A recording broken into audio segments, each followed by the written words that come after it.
பிரமித்தார்கள் என்ற தலைப்பில் ஒரு 2-3 காரியத்தை நம்ம பார்த்து முடிக்கலாம், நேரம் இல்லை. அப்போஸ்தலர் நடபடி புஸ்தகம் 12ஆம் அதிகாரம் 16ஆம் வசனம். அப்போஸ்தலர் நடபடி புஸ்தகம் 12ஆம் அதிகாரம் 16ஆம் வசனத்தை வாசிக்கலாமா? தட்டி கொண்டிருந்தான். அவர்கள் திறந்தபோது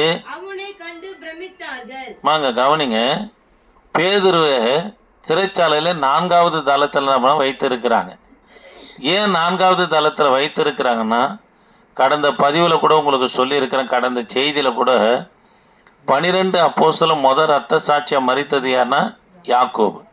அதை ஏறுறதுனால அவர் கொலை செய்யப்பட்டது யூதருக்கு, அதாவது பிரியமாக இருந்ததுனால பேதுருவையும் கொலை செய்யணும் என்பதற்காக, சிரச்சேதம் பண்ண வேண்டும் என்பதற்காக 4வது தளத்தில் யாரை வச்சிருக்கிறாங்க? பேதுரு வைத்து காவலாளிகளை பலப்படுத்தினப்பனா வைத்திருந்தாங்க.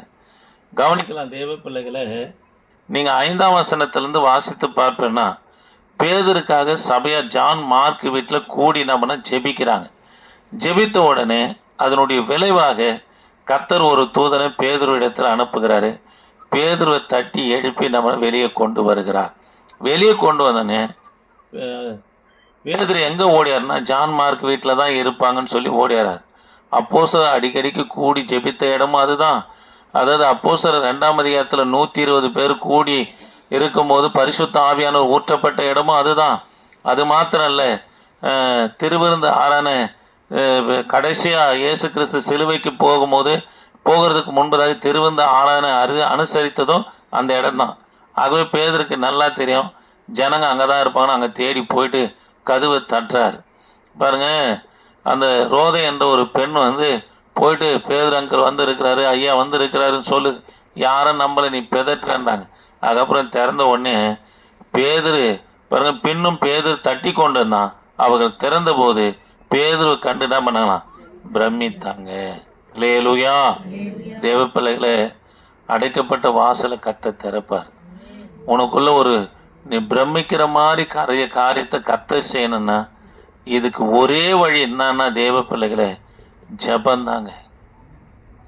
ஆமாங்க, ஜெபிச்சவங்க பிரமிக்கிற மாதிரி கர்த்தர் காரியத்தை நடப்பித்தாரா இல்லையா? அதனால கர்த்தருடைய பிள்ளைகளுக்கு எதுவுமே அடைக்கப்பட்டு இருக்காதுங்க. ஆமாங்க, இப்போவும் சொல்கிறேன், சமுத்திரமாக இருக்கட்டும், யோர்தான் நதியாக இருக்கட்டும், அதாவது வெங்கல கதவுகளாக இருக்கட்டும், இரும்பு தாழ்பால்களாக இருக்கட்டும், ஒன்றும் கர்த்தருடைய பிள்ளைகளுக்கு அடைத்து வைக்கவே முடியாது. ஏனென்று சொன்னால் அவர் இரும்பு தாழ்பால்களை முடித்து வெங்கல கதவுகளை உடைக்கிற தேவன். அது மாத்திரம் இல்லைங்க, செங்கடலை கர்த்தர் கூறு போட்டு பிரிக்கிற தேவன். யோர்தான் நதி ஒரு குவிலாக கொண்டு போய் சேர்க்கிற தேவன். அதை எரிகோ பட்டணத்தை இடிந்து விழும்படி கர்த்தர் செய்கிற தேவன். அதனால் தேவ பிள்ளைகளை, கர்த்தருடைய பிள்ளைகளுக்கு எதுவுமே அடைக்கப்படாதுங்க. இதை தான் பிலதெல்பியா சபைக்கு சொல்றாரு, திறந்த வாசலை வைக்கிறேன்றார். ஆக தேவ பிள்ளைகளை, எந்த வாசலும் உனக்கு நிரந்தரமாக அடைக்கப்பட்டு இருக்காது. நீ ஜெபம் பண்ணுவேனா, பரிசுத்தாவேன்னு எப்பெல்லாம் உனக்கு ஏவுகிறாரோ அப்பெல்லாம் முழங்கால் படிட்டு ஜெபம் பண்ணுவேனா, தேவ பிள்ளைக நீங்க பிரமிக்கிற மாதிரி கர்த்தர் பெரிய காரியத்தை செய்வாருங்க. அல்லேலூயா. செய்வாரா செய்ய மாட்டாரா? நிச்சயமா கர்த்தர் செய்வாருங்க. அல்லேலூயா. சரி, ரெண்டாவது காரியம் கவனிக்கலாம். ரெண்டாவது காரியம், மார்க்கு சுவிசேஷ புத்தகம் 5ஆம் அதிகாரம் 42ஆம் வசனம்.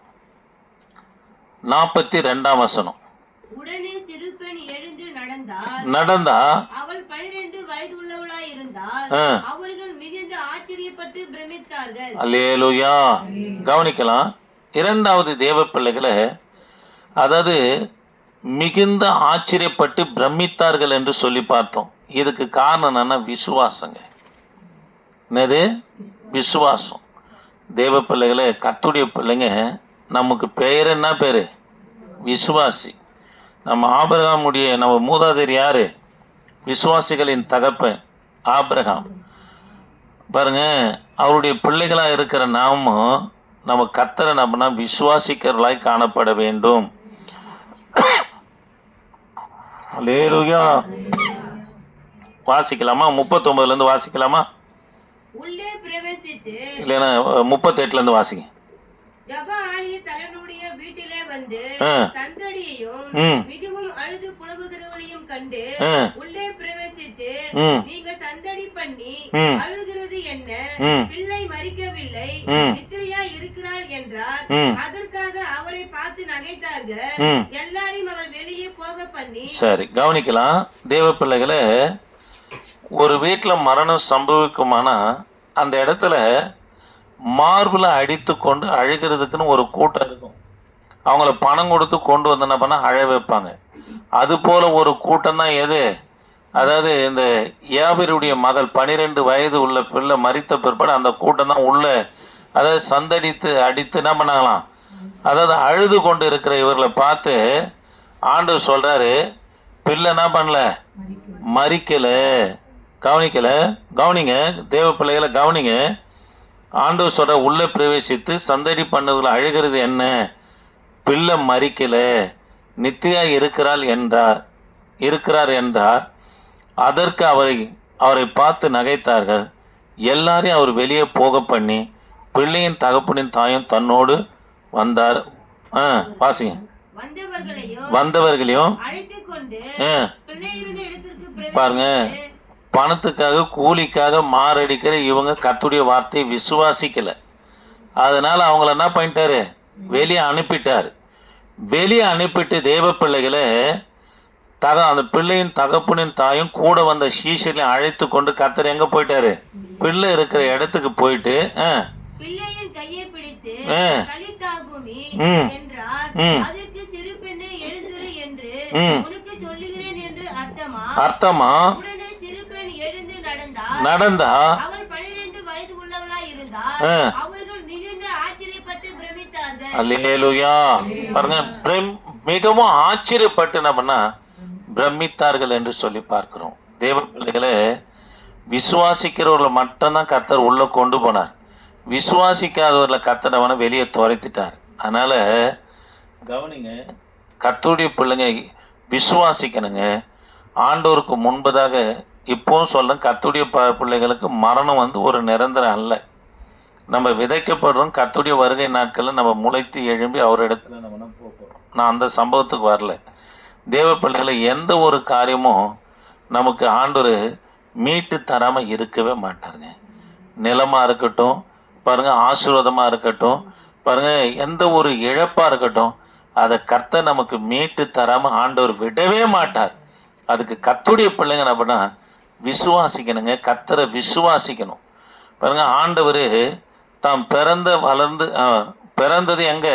பெத்லகேம். வளர்ந்தது நாசரத்தில் போயிட்டு ஊழியம் செய்கிறார். அங்கே இருக்கிற ஜனங்களெல்லாம் சொல்கிறாங்க, இவன் யாரு? தச்சனுடைய குமாரன். இவன் தாய், இவன் சகோதரன்லாம் நம்ம கூட இல்லையா? இவனான்னு சொல்லி இயேசுவை பார்த்த உடனே அவங்க விசுவாசியாதது நிமித்தமாக கர்த்தரால் அங்கே அற்புதம் நடக்கக்கூடாதபடி தேவனுடைய வல்லமனம்னா ஒரு கட்டுப்பாட்டுக்குள்ளே வரதை பார்க்குறோம். அதனால் தேவ பிள்ளைகளை கர்த்தர் எல்லாவற்றையும் மீட்டு தருவார் என்று விசுவாசிக்கணும். உன் பழைய சரீரத்தை மீட்டு தருவார். உனக்கு பழைய ஆரோக்கியத்தை கர்த்தர் மீட்டு தருவார். பாருங்க, உனக்கு எல்லாவற்றையும் நிலம் போல எல்லாவற்றையும் கர்த்தர் மீட்டு தருவாருங்க. அதுக்கு கர்த்தருடைய பிள்ளைங்க என்ன பண்ணணும்? விசுவாசிக்கணும். அல்லேலூயா. சரி, முழங்கால் படியில்லாமா கர்த்தரை நோக்கி பார்க்கலாம். தேவ கிருபையே நாங்கள் உம்மை துதிக்கிறோம். பரிசுத்தரே நாங்கள் உம்மை துதிக்கிறையா. அப்படியே கண்களை மூடலாமா? ரீபாலா ஷாபா ராபா ரீபாலா சந்துரு பரா கபரா துரிபியா. இயேசுவின் ரத்தம் ஆண்டவர் மீட்டு தருவாருங்க. ஆண்டவருக்கு முன்பதாக அடைக்கப்பட்டது ஒன்று இல்லைங்க. அவர் வெங்கல கதவுகளை உடைக்கிற தேவன், இரும்பு தாழ்பால்களை முறிக்கிற தேவன். ஓ, செங்கடலை கர்த்தர் பிரிக்கிற தேவங்க. ஆண்டவர் நோக்கி பார்க்கலாமா? ஓ நன்றி ஆண்டவரே, நாங்கள் உம்மை துதிக்கிறோம்.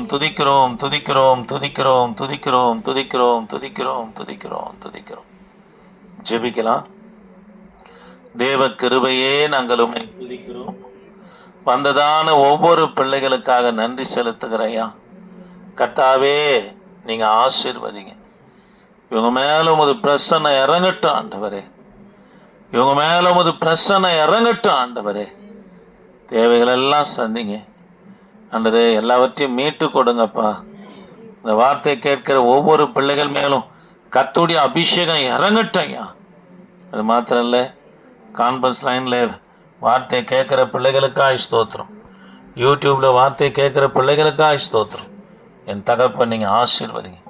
மீட்க முடியாத காரியத்தை கர்த்தர் மீட்டு தருவீராக. வழி நடத்துங்கப்பா. இயேசு நாமத்தை ஜெபிக்க நல்ல பிதாவே, ஆமென். சேர்ந்து சொல்லுவோம். என் ஆத்துமாவே கர்த்தரை ஸ்தோத்திரி,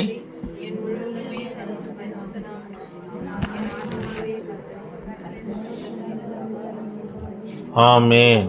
அல்லேலூயா, அல்லேலூயா, அல்லேலூயா.